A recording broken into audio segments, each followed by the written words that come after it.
place in some dim past, but it's dim sums now. Elephant rides have given way to flyovers, and how?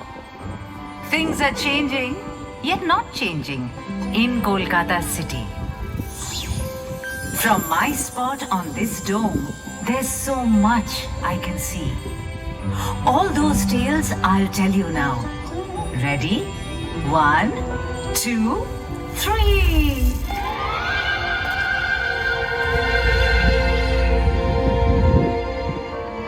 Once it was Patachitra, now they are making memes.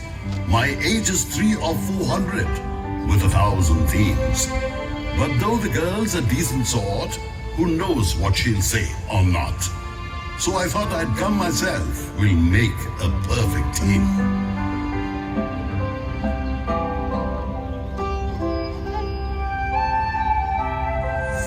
Behold this character, ladies and gentlemen. He used to wander around the spot where all of you are sitting now. It's a long way from Jurassic Park to Park Street. If that's where you want to begin, it'll take a 52-episode serial to get to mobile phones. I suggest you start with a familiar black and white. How about this then, sir?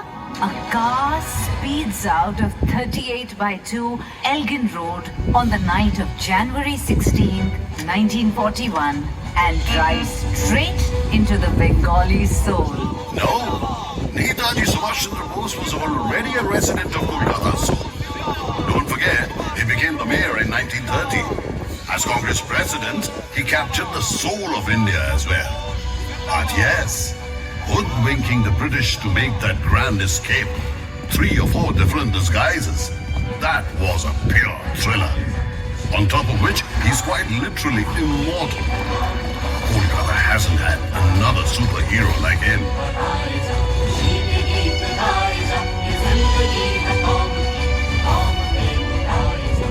Indeed. Perhaps you would care to tell me then who Kolkata's greatest villain is? In that case, I'm going to name someone who has no name. No name. Meaning? Over 6 months in 1989, an unknown person murdered 13 homeless people sleeping on the streets at night. The media named him or her the Stone Man. Ugh. Imagine starting with something so morbid. If you ask me, I think the greatest villain is Amitabh Bachchan. Amitabh Bachchan? Why? Isn't it obvious, sir?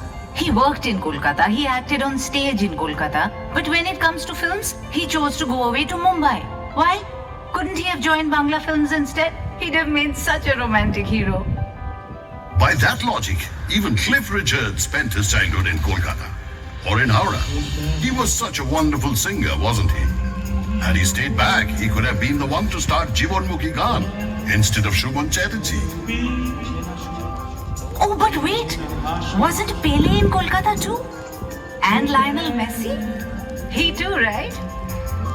Look, I'm warning you. Don't you make fun of football. The daring young men of Mohan Bagan Club defeated the British team East Yorkshire Regiment 2-1 in the IFA Shield final. Just imagine! The country is ruled by the British, and here's a team composed entirely of Indians beating a British team. 1911 shines brightly in Kolkata's history. Really? But the Indian capital was taken away to Delhi that same year, wasn't it? I was the capital for 139 years before that. The so-called single most important city of British India. Oh, but that's nothing to be ashamed of. It's a matter of pride, in fact. The British just couldn't take the heat of the freedom movement in Kolkata anymore. So they decided to break Bengal into 2 halves in 1905. Lord Curzon was so rattled, he wrote in a letter that steps must be taken to dethrone Calcutta from its place as the center of successful intrigue. Don't you remember? It was here that the Nationalist Indian Association was founded under Surendranath Banerjee's leadership. the All India National Conference was set up here too, which gave birth to the Congress. No wonder the British used to call Surendranath Surrender Not. And they failed. They couldn't even partition Bengal as they had planned because of all the protests. Yes, that is why they shifted the capital 6 years later in a fit of rage. But you know what this proves? That you're a pulsating city, a living city, a city that raises its voice against what's wrong. Right.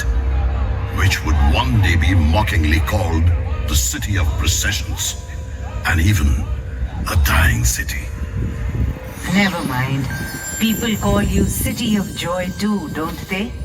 And isn't it true that in the British era, you are known as the second city of the empire? Your place was just after London's. All that was only for money. Tax collections and jute sales alone yielded millions of rupees for them.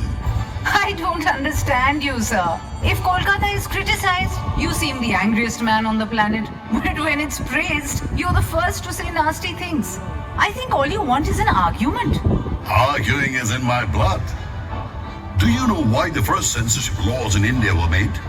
Well, let me tell you. When Girish Ghosh set up the National Theatre in this very city in 1872, his first production was Dinabandhu Mitro's Neel Dorto. 3 years later, the group was touring the entire country.